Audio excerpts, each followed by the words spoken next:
अस्सलाम वालेकुम रहमतुल्लाहि व बरकातुहू। उम्मीद है कि सभी खैरियत से होंगे। आज हमारे पास इलेक्ट्रिक कार निसान सकूरा आई हुई है। कुछ दिन पहले भी एक मेरे पास गाड़ी आई थी इलेक्ट्रिक निसान सकूरा। उसके अंदर भी सेम इसी तरह का इशू था कि 10 से 15 सेकंड गुजरने के बाद ये एसी पैनल इसका काम करना छोड़ देता है। जैसे कि आप देख रहे हैं कि इसका टेम्परेचर वगैरह और फैन की स्पीड वगैरह ये सारे बटन इसके काम कर रहे हैं। तो 15 सेकंड गुजरने के बाद इसके ये बटन काम करना छोड़ देते हैं। तो इस गाड़ी में थोड़ा डिफरेंट फॉल्ट ये है कि इसका ब्लोअर मोटर की स्पीड तो शो हो रही है लेकिन ब्लोअर मोटर इसके चल नहीं रहा। तो ये 15 सेकंड गुजर गए हैं। गुजरने के बाद ये आप देखें कि मैं बटन प्रेस कर रहा हूँ, प्रेस करने के बावजूद भी इसका कोई बटन काम नहीं कर रहा।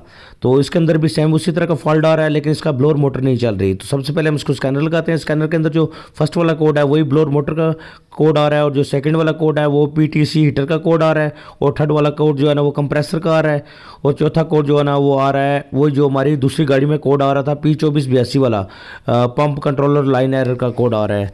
तो हम इसको ट्रेस करते हैं, ट्रेस करके देखते हैं क्या इसके अंदर इशू है। दोबारा से मैं आपको दिखा देता हूँ। ये हमारा पैनल ये काम नहीं कर रहा। इसको हम ऑफ करेंगे। ऑफ करने के बाद हम इसको दोबारा से ऑन करते हैं तो ये इसके बटन वगैरह ये काम करना शुरू कर देते हैं। तो जैसे 10 से 15 सेकंड गुजरते हैं उसके बाद ये बटन काम करना छोड़ते हैं। ये ब्लोअर की स्पीड शो हो रही है लेकिन इसकी फ़ैन मोटर चल नहीं रही। तो ये देखें कि इसके बटन ये सारे काम कर रहे हैं। जैसे इसकी ये देखें आप LCD पे कि इसकी ये स्पीड फुल शो होगी। फुल शो होने के बाद इसके बटन जो है ना वो काम करना छोड़ देते हैं।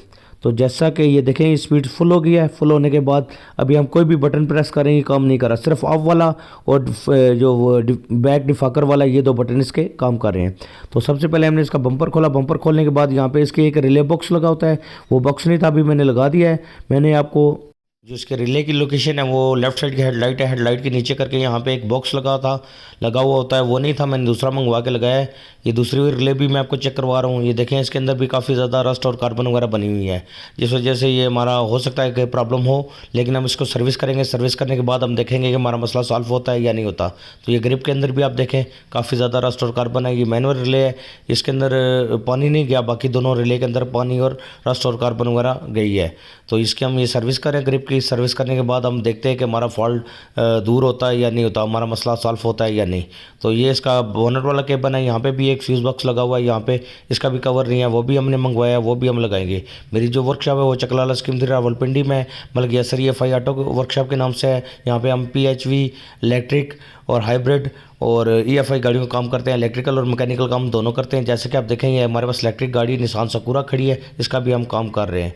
तो ये हमारी वर्कशॉप की लोकेशन है। तो जैसा कि हमने स्विच ऑन किया, स्विच ऑन करने के बाद मैं आपको दिखाता हूँ कि ये इसका पैनल हमने ऑफ़ किया। ऑफ़ करने के बाद अभी इसकी ये हम बाकी बटन चेक करेंगे, ये प्रॉपर काम कर रहे हैं और इसकी फ़ैन की जो ब्लोअर मोटर है वो भी चलना शुरू हो गई है। अल्हम्दुलिल्लाह हमारा जो फॉल्ट था वो ट्रेस हो गया। हमारा जो फॉल्ट निकला है वो रिले के अंदर था। स्कैनर लगा के भी मैं आपको दिखा रहा हूँ, स्कैनर के अंदर भी कोई कोड नहीं आ रहा।